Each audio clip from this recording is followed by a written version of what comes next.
Hi hello ಎಲ್ರಿಗೂ ನಮಸ್ಕಾರ. Welcome back to my channel Apsara logs in Germany. ನೀವೇನಾದರೂ ನನ್ನ ಚಾನಲ್ನ ಫಸ್ಟ್ ಟೈಮ್ ನೋಡ್ತಾ ಇದ್ದರೆ ಪ್ಲೀಸ್ ಸಬ್ಸ್ಕ್ರೈಬ್ ಮಾಡ್ಕೊಳ್ಳಿ. ವಿಡಿಯೋನ ಎಂಡ್ವರೆಗೂ ನೋಡಿ. ಸಪೋಸ್ ನಿಮಗೇನಾದರೂ ಈ ವಿಡಿಯೋ ಇಷ್ಟ ಆದರೆ ಒಂದು ಲೈಕ್ ಮಾಡಿ, ಹಾಗೆ ನಿಮ್ಮ ಫ್ಯಾಮಿಲಿ ಫ್ರೆಂಡ್ಸ್ ಜೊತೆ ಶೇರ್ ಮಾಡಿ.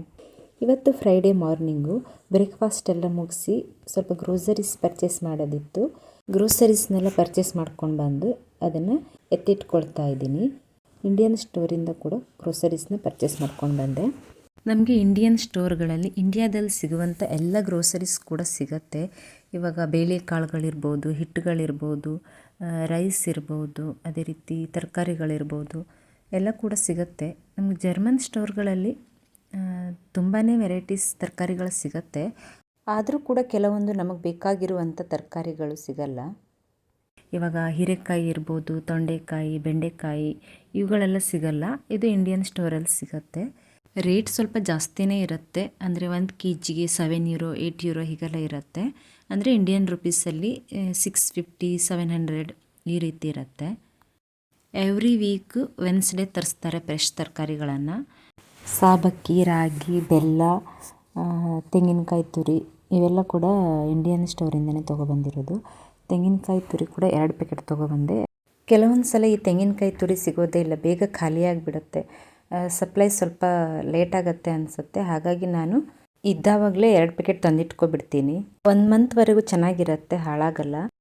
ಗ್ರೋಸರೀಸ್ನೆಲ್ಲ ಪರ್ಚೇಸ್ ಮಾಡಿ ಬರುವಷ್ಟರಲ್ಲಿ ಸ್ವಲ್ಪ ಲೇಟ್ ಆಯಿತು. ಮಧ್ಯಾಹ್ನದ ಊಟಕ್ಕೆ ಏನಾದರೂ ರೆಡಿ ಮಾಡ್ಕೊಳ್ಬೇಕಿತ್ತು. ಹಾಗಾಗಿ ಬೇಗ ಆಗುವಂಥ 2 ಮಿನಿಟ್ಸಲ್ಲಿ ರೆಡಿ ಮಾಡ್ಕೊಳ್ಳುವಂಥ ರಸಮನ್ನು ರೆಡಿ ಮಾಡ್ಕೊಳ್ತಾ ಇದ್ದೀನಿ. 2ರಿಂದ 3 ಒಣಮೆಣಸು, ಅರ್ಧ ಸ್ಪೂನು ಕಾಳುಮೆಣಸು ಮತ್ತು 1 ಸ್ಪೂನು ಜೀರಿಗೆ, ಹಾಗೆ ಸ್ವಲ್ಪ ಹುಣಸೆ ಹಣ್ಣು, 5ರಿಂದ 6 ಬೆಳ್ಳುಳ್ಳಿ ಎಸಳು, ಒಂದೇ ಒಂದು ದೊಡ್ಡ ಟೊಮೆಟೊನ ತೊಗೊಂಡಿದ್ದೀನಿ. ಅದರಲ್ಲಿ ಅರ್ಧ ಟೊಮೆಟೊನ ಕಟ್ ಮಾಡಿ ಮಿಕ್ಸರ್ ಜಾರಿಗೆ ಹಾಕ್ಕೊಳ್ತಾ ಇದ್ದೀನಿ. ಅರ್ಧ ಟೊಮೆಟೊ ಮತ್ತು ಪ್ಲೇಟಲ್ಲಿ ಎತ್ತಿಟ್ಕೊಂಡಿರುವಂಥ ಬೆಳ್ಳುಳ್ಳಿ, ಮೆಣಸು, ಜೀರಿಗೆ ಇವೆಲ್ಲವನ್ನು ಮಿಕ್ಸರ್ ಜಾರಿಗೆ ಹಾಕಿಬಿಟ್ಟು ನುಣ್ಣಗೆ ರುಬ್ಕೊಳ್ತೀನಿ. ಹಾಗೆ ಒಂದು ಬದನೆಕಾಯಿನೂ ಕೂಡ ಕಟ್ ಮಾಡಿ ಇಟ್ಕೊಂಡಿದ್ದೆ ಫ್ರೈ ಮಾಡ್ಕೊಳ್ಳೋದಕ್ಕೆ, ಅದನ್ನು ಕೂಡ ರೆಡಿ ಮಾಡಿಕೊಂಡೆ. ಒಂದು ಕಡೆ ಅದು ರೆಡಿ ಆಗ್ತಾ ಇದೆ. ಇವಾಗ ರಸಮ್ ಮಾಡಲಿಕ್ಕೆ ಒಂದು ಪಾತ್ರೆನ ಇಟ್ಬಿಟ್ಟು ಅದಕ್ಕೆ 2 ಸ್ಪೂನ್ ಎಣ್ಣೆನ ಹಾಕ್ಕೊಳ್ತಾ ಇದ್ದೀನಿ. ಎಣ್ಣೆ ಕಾದಿದ ನಂತರ ಸಾಸಿವೆ, ಜೀರಿಗೆ, ಇಂಗು, ಹಸಿಮೆಣಸಿನ್ಕಾಯಿಯನ್ನು ಹಾಕಿಬಿಟ್ಟು ಒಗ್ಗರಣೆ ಮಾಡಿಕೊಂಡೆ. ನಂತರ ಉಳಿದಿರುವಂಥ ಅರ್ಧ ಟೊಮೆಟೊನ ಚಿಕ್ಕದಾಗಿ ಕಟ್ ಮಾಡಿ ಅದನ್ನು ಕೂಡ ಹಾಕಿ ಫ್ರೈ ಮಾಡಿಕೊಂಡು, ಟೊಮೆಟೊ ಎಲ್ಲ ಚೆನ್ನಾಗಿ ಫ್ರೈ ಆದಮೇಲೆ ರುಬ್ಬಿಟ್ಕೊಂಡಿರುವಂಥ ಮಸಾಲೆನ ಹಾಕಿಬಿಟ್ಟು ಅದನ್ನು ಕೂಡ 2 ನಿಮಿಷ ಫ್ರೈ ಮಾಡ್ಕೊಳ್ತೀನಿ. ಯಾಕಂತಂದರೆ ಹಸಿಯಾಗಿ ರುಬ್ಬಿರೋದ್ರಿಂದ ಹಸಿ ವಾಸನೆ ಬರಲ್ಲ ಈ ರೀತಿ ಫ್ರೈ ಮಾಡ್ಕೊಳ್ಳೋದ್ರಿಂದ.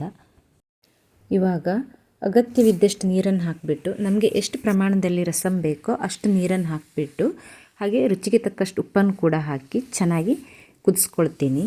1/4 ಸ್ಪೂನು ಹಳದಿ ಪೌಡ್ರನ್ನು ಕೂಡ ಸೇರಿಸ್ಕೊಳ್ತೀನಿ. ರಸಮ್ ಚೆನ್ನಾಗಿ ಕುದಿ ಬರ್ತಾ ಇದೆ, ಸ್ಮೆಲ್ ಕೂಡ ಚೆನ್ನಾಗಿ ಬರ್ತಾ ಇದೆ.